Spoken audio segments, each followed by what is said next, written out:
Ministry of Gender and Children Social Protection says it has initiated a number of activities targeted at enhancing the rights of children using the internet in Ghana.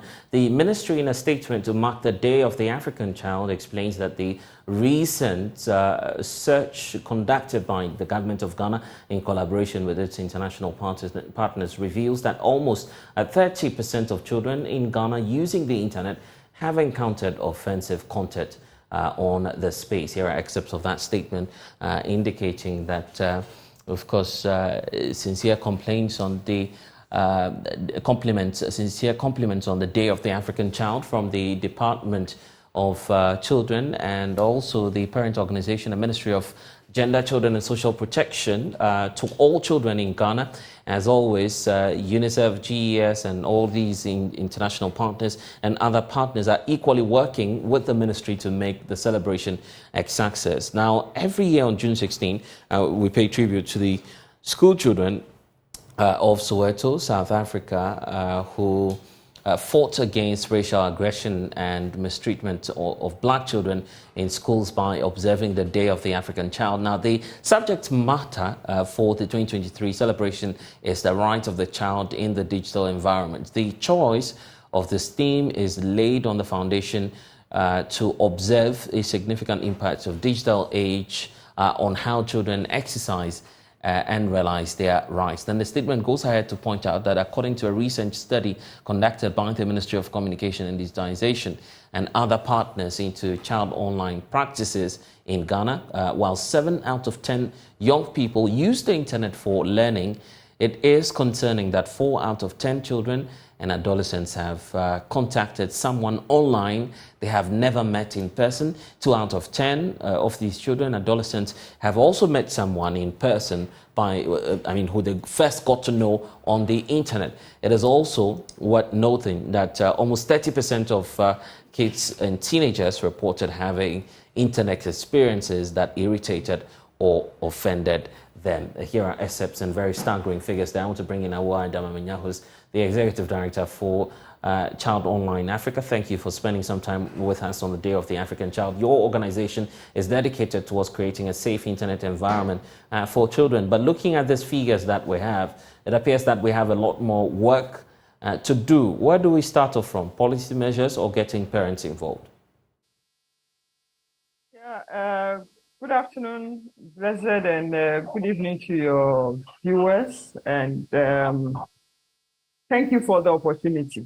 And happy Day of the African Child to every young person out there. Talking about the numbers, Blessed, I don't see them as disturbing enough because if we compare this study to the initial study which was carried out in 2016, clearly we've improved. And even though the improvement is not all that commendable, the question is, what was the sample size? Was it the same constituency that were assessed and we're getting this figure? So it has a lot more to do with the strategies. However, having been working in the space, first thing for me is not even the legislation, because we have the legislation in place now, even though the LI is being drafted. We need to have the lifestyle of safety. So it calls for citizenship issues, because if 7 out of 10 says they study with internet and 4 out of the 10 made contact with unknown people or strangers, clearly it's about choices, it's about behavior. So a lot more has to be done at the home front as well as at the educational front. The home front, I'm assuming that it's not every parent who is savvy and would want to pay that much attention. But I'm also of the view that if the classroom is taking ICT for young people, let's be mainstreaming citizenship issues, literacy issues, behavioral issues, and by and large, we'll be covering the comprehensive nature of our awareness or education that we are doing. So that is what I could say to the numbers. Awareness creation, yes, it's going on, but it's not at that level where we have the reports coming in because people have identified or realized certain things that they feel offensive about. These reportage is not all that much for me. However, it's a step in the right direction, and we would want to encourage people to do more. And in the celebration this afternoon, we did say that yes, a lot more is required from parents, a lot more is required from teachers, and a lot more is required from even industry players because they must also take into consideration the best interest of the child. And by so doing, they are designing solutions which are serving more like guardrails for these young people to fall on should they get into trouble online. And the theme for today appears to be focusing on creating that safe environment for children who surf the internet. But many would say that digital devices are becoming mainstream and parents are allowing their children to go all out, not knowing that there may be some dangers out there as well. Are you able to just point that out again for parents who may be flippant about the dangers out there on the internet? Yes. Okay. So talking about protecting children and the fact that they have access to the devices now, I always say that there are three pillars on which the Convention on the Right of the Child is built and from which the Children's Act drew its inspiration. Those three pillars are protection, provision, participation. So if we are doing protection, there is the need for us to do the provisioning side of things. And what is the provisioning side?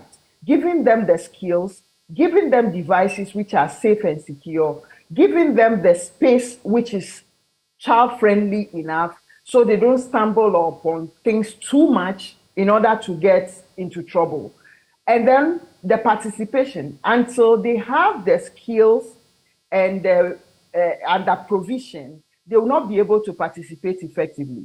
So we might have children who are filming each other or filming themselves and letting out there. So we need to look at the protection or the child protection bit in the digital space in a holistic manner, taking into consideration what we are protecting, their well-being, their rights online, and then the fact that they are online, what are some of the things they will be encountering? It's a super highway.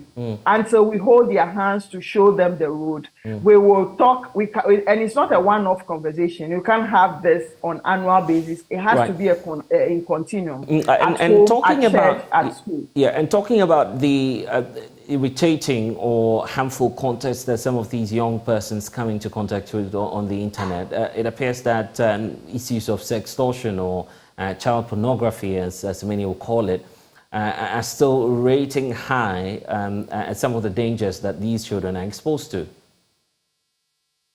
Right, yes. So, Blessed, I want to seize the opportunity to put out that what you just call child pornography has been expunged from the vocabulary of online safety.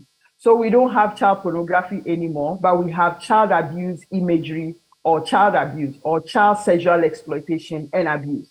Those are the three words that you can use to describe what you are calling child pornography. The reason is that children do not do porn. They don't engage in porn.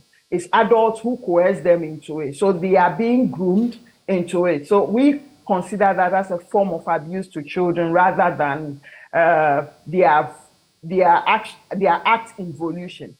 Now, back to the issue of sexual exploitation and abuse. Yes, it goes back to what I was talking about, that if we don't give them what they need in order to engage online, they will be forced to go online and be groomed by somebody or be lured by somebody in order for them to be showing their breasts or showing their bikinis to the person.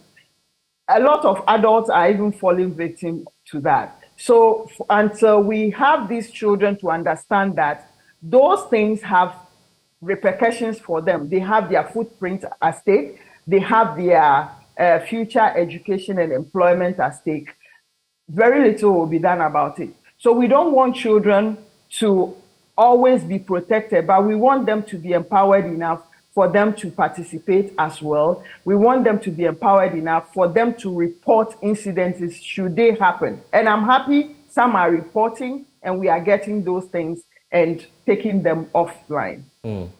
Grateful for the time. That's Awuah Idam-Amenya, Executive Director for Child Online Africa, joining us on the day for the African child.